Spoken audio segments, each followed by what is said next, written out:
ఇంతన్నాడు అంతన్నాడే గంగరాజు ముంతమామిడి పండన్నాడే అనేది సాంగ్. ఏంటి సాంగ్ హమ్ చేస్తున్నాను అనుకుంటున్నారా? మరి మనం ఇప్పుడు చెప్పుకునే వ్యక్తి అలాంటి వారే. మొన్నటి వరకు బస్తీ మీద సవాల్ సై అంటే సై అని ఇప్పుడు తోక ముడిచి కోర్టుకెక్కారు.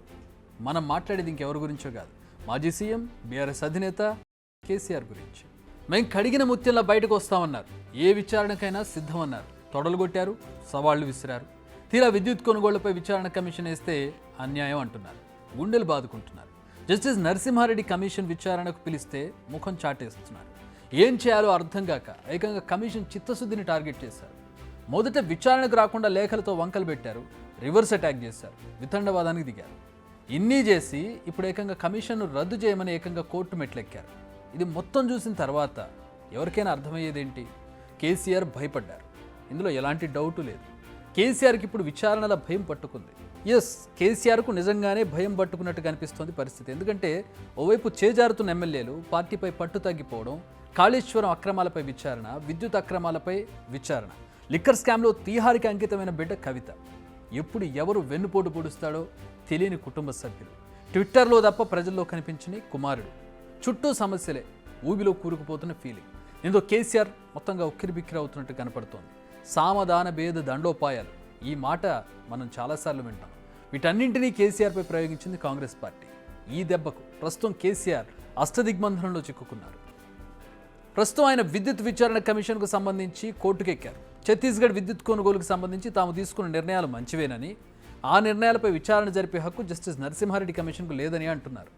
మొన్నటి వరకు కడిగిన ముత్యంలా బయటకు వస్తామన్న కేసీఆర్ ఇప్పుడు కోర్టుకు ఎక్కడం చూస్తుంటే ఎక్కడో తేడా కొడుతుందన్న విషయం అర్థమవుతోంది. నెక్స్ట్ కాళేశ్వరం అక్రమాలపై కూడా కమిషన్ విచారణ జరుపుతోంది. రేపటి రోజు దానిపై కూడా ఆయన కోర్టుకు వెళ్లే అవకాశం లేకపోలేదు. అప్పుడు కూడా తాము తీసుకున్న నిర్ణయాలు సరైనవే అని ఏకపక్షంగా ప్రకటిస్తారు కావచ్చు కేసీఆర్. మాజీ సీఎం ఇప్పటికి కూడా తానే సుప్రీం అనే తీరులో ముందుకు వెళ్తున్నట్టుగా కనిపిస్తోంది. ఏదేమైనా ఆయన కోర్టుకు వెళ్లడంతో కాస్త జంకేరనేది అర్థమవుతోంది. కమిషన్ విచారణ ఇలా ఉంటే ఉన్న ఎమ్మెల్యేలు ఎప్పుడు గోడ దూకి వేరే పార్టీలోకి వెళ్ళిపోతారనేది అర్థం కాని పరిస్థితి. ఇప్పటికే చాలామంది ఎమ్మెల్యేలు వెళ్ళిపోయారు, అంతకుమించి వెళ్ళిపోయేందుకు రెడీగా ఉన్నారనే ప్రచారం జరుగుతోంది. దీంతో అందరినీ ఫామ్ హౌస్కు పిలిచి ఎవ్వరూ పార్టీని వీడొద్దని ప్రాధేయపడే పరిస్థితికి వచ్చారు. ఎందుకంటే ఆయన ఆదేశాలు ఇచ్చే పరిస్థితిలో ప్రస్తుతం లేరు. ఇప్పటికే పార్టీని వీడే వారిని గుర్తించి వారిని ఫోన్లు చేసి కష్టకాలంలో ఎక్కడికి వెళ్ళొద్దని, పార్టీ మళ్ళీ అధికారంలోకి వస్తుందని చెప్పుకుంటున్నారు. నెక్స్ట్ కేసీఆర్ని ఇబ్బంది పెడుతున్న అంశం కవిత.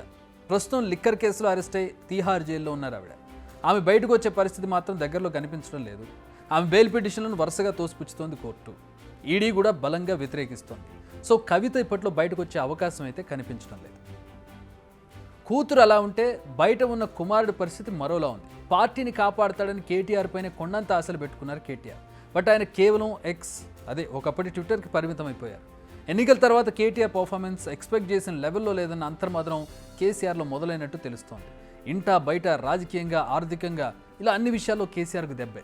నా మాటే శాసనం అనే రేంజ్ నుంచి ప్రాధేయపడినా పట్టించుకునే వారు లేని స్థితికి చేజారడం అనేది నిజంగా స్వయంకృత అపరాధమే. బిగ్ టీవీ అవుట్లుక్ కథనాలు నచ్చితే వెంటనే బిగ్ టీవీ ఛానల్ ను సబ్స్క్రైబ్ చేయండి.